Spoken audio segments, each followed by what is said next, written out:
નમસ્કાર શિક્ષક મિત્રો. આજનો આપણો નિબંધનો ટોપિક છે સોલાર પાવર.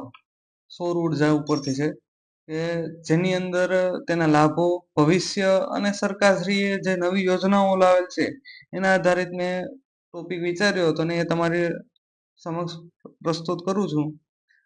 જોજો કે કોઈ ભૂલ હોય તો તમે સજેશન પણ કરી શકો. બાકી આધુનિક યુગમાં ઉર્જા છે એ માનવ જીવનની પાયાની જરૂરિયાત છે. અને વધતી જતી જે વસ્તી અને ઔદ્યોગિક વિકાસના કારણે ઉર્જાની માંગ છે સતત વધી રહેલી છે. પરંપરાગત ઉર્જાનો સ્ત્રોત છે જેમ કે કોલસો છે, પેટ્રોલિયમ છે, કુદરતી ગેસ છે એ મર્યાદિત છે. તો પર્યાવરણને નુકસાન પણ તેને બહાર લાવવામાં પર્યાવરણને નુકસાન પણ થાય છે. તો આ સ્થિતિમાં સૌર ઉર્જા છે એ એક એવો વિકલ્પ છે કે જે સ્વચ્છ, અખૂટ અને પર્યાવરણનો મિત્ર તરીકે ઉર્જાનો સ્ત્રોત છે જે વિશ્વનું ધ્યાન આકર્ષી રહેલું છે. એટલે અત્યારે ખૂબ જ ચર્ચામાં છે.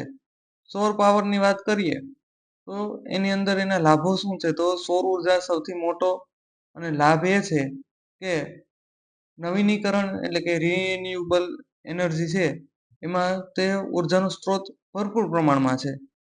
કે જે સૌર ઉર્જામાં એટલે કે સૂર્યમાંથી મળતી જે ઉર્જા છે એ અખૂટ છે. તેમનો ઉપયોગ કરવાથી કુદરતી સંસાધનોને ક્ષય થતો નથી, એટલે કે તેને કોઈ જાતનું નુકસાન પણ એટલું પહોંચતું નથી. અને બીજો મહત્વપૂર્ણ લાભ એ છે કે સોલાર પાવર છે એ પ્રદૂષણ મુક્ત ઉર્જા છે.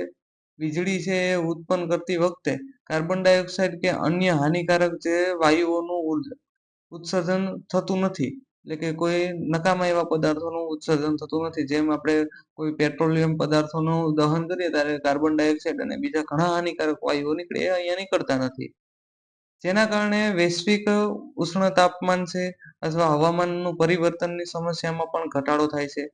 સોલાર પેનલ છે એને સ્થાપિત કર્યા પછી તેને જાળવણીનો ખર્ચ પણ ખૂબ ઓછો હોય છે અને લાંબા ગાળે વીજળી છે એ નોંધપાત્ર ઘટાડો થાય છે. એટલે કે વીજળીના બિલમાં પણ લાંબા ગાળે છે નોંધપાત્ર તેમાં ઘટાડો જોવા મળે છે. ગ્રામ્ય વિસ્તાર અને દૂરના વિસ્તારોમાં સોલાર સિસ્ટમ સરળતાથી વીજળી પહોંચાડી શકાય છે.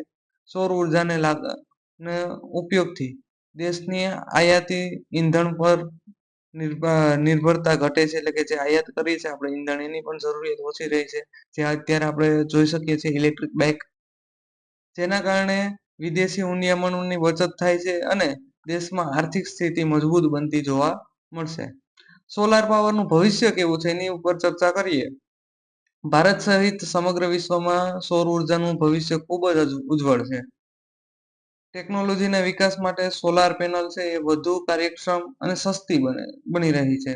આગામી વર્ષોમાં ઘરોમાં, શાળાઓમાં, સરકારી કચેરીઓમાં, ઉદ્યોગોમાં, ખેતી ક્ષેત્રે બધી જગ્યાએ સોલાર ઉર્જાની ઉપયોગ છે એ ઝડપી વધશે. અને ઇલેક્ટ્રિક વાહનોમાં તો અત્યારે જોવા મળે છે એ ઇલેક્ટ્રિક વાહનો સોલાર ઉર્જાના સંયોજનથી સ્વચ્છ પરિવહન વ્યવસ્થા વિકસે છે અને સ્માર્ટ શહેરો, હરિત વિકાસ અને લક્ષ્યોની સિદ્ધિ કરવામાં સૌર ઉર્જા છે મહત્વની ભૂમિકા ભજવશે. ભારત 2020 સુધીમાં નેટ ઝીરો કાર્બન ઉત્સર્જન એટલે કે સાવ ઓછામાં ઓછું કાર્બનનું ઉત્સર્જનનો લક્ષ્યાંક નક્કી કરી રહેલું છે. અને સોલાર ઉર્જા છે એ મુખ્ય આધાર સ્તંભ તેમાં બનશે. સોલાર ઉર્જા ખૂબ ઉપયોગી જોવા મળશે. હવે આને લાગતા જે યોજનાઓની વાત કરીએ તો ભારત સરકાર અને ગુજરાત સરકાર દ્વારા સૌર ઉર્જાને પ્રોત્સાહન આપવા માટે ઘણી બધી યોજનાઓ તે બહાર લાવતા હોય છે, અમલમાં લાવતા હોય છે. એમાંની એક છે પ્રધાનમંત્રી સૂર્યઘર યોજના.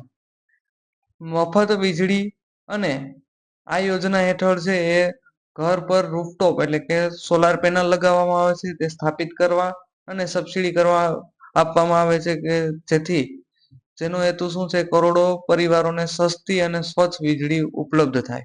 પછી એક કુસુમ યોજના છે કે જે યોજનાની અંદર ખેડૂતોને સોલાર પંપ એટલે કે સોલાર પ્લાન્ટ સ્થાપિત કરવામાં આવે છે અને જેથી તે વીજળીનો ઉપયોગ કરી અને પોતે શું કરશે કે સોલાર વીજળીનો ઉપયોગ કરીને પાણીથી સિંચાઈની માં ઉપયોગી બનશે. તેમાં વીજળી અથવા ડીઝલ પર તે નિર્ભર ન રહી શકે. એટલે કે જે પીજીવીસીએલ અથવા કોઈ યુજીવીસીએલ, એમજીવીસીએલ જેવી સંસ્થાઓ છે એની પાસેથી તેને વીજળી ખરીદવી ન પડે. એના માટે પણ ખૂબ ઉપયોગી છે. અને રૂફટોપ સોલાર પ્રોગ્રામ કે ઘર સંસ્થા અને ઉદ્યોગોની છત પર જ્યારે સોલાર પેનલ લગાવવાનો અને તેને પ્રોત્સાહન આપવાનું છે. નાણાકીય સહાય પણ આ યોજના દ્વારા આપવામાં આવે છે. ઉપસહાર શું જોવા મળે કે સૌર ઉર્જા છે એ સ્વચ્છ, સુરક્ષિત અને ટકાઉ વિકાસ માટે શ્રેષ્ઠ સાધન છે. પર્યાવરણ સંરક્ષણ, ઉર્જા સંરક્ષણ અને આર્થિક વિકાસ માટે પણ તે ઉપયોગી અને અનિવાર્ય બની રહેલું છે. સરકારની વિવિધ યોજનાઓ અને લોકોની જાગૃતિ દ્વારા ભારતમાં સૌર ઉર્જાનો વ્યાપ સતત વધશે. તેથી દરેક નાગરિક છે એ સોલાર પાવરનો ઉપયોગ કરીને પ્રોત્સાહન આપી અને હરિત અથવા તો આત્મનિર્ભરતા ભારતના નિર્માણ માટે પોતાનો ફાળો આપવો જોઈએ. એટલે કે આવી બાબતો ઉપરથી જોઈએ તો આપણે પણ ફાયદો રહેવાનો છે અને સરકારશ્રીને પણ ક્યાંક ને ક્યાંક ફાયદો જોવા મળશે. તો આ હતો આપણો નિબંધ. આની અંદર હજી ઘણું બધું એડ કરી શકો તમે તમારા શબ્દોની અંદર. તો નિબંધ જ્યારે લખો ત્યારે તમે તમારી રીતના એડ કરી શકશો. અહીંયા સુધીનું તો લાઈક, શેર અને સબસ્ક્રાઇબ કરવાનું ભૂલતા નહીં. જય હિન્દ, જય ભારત.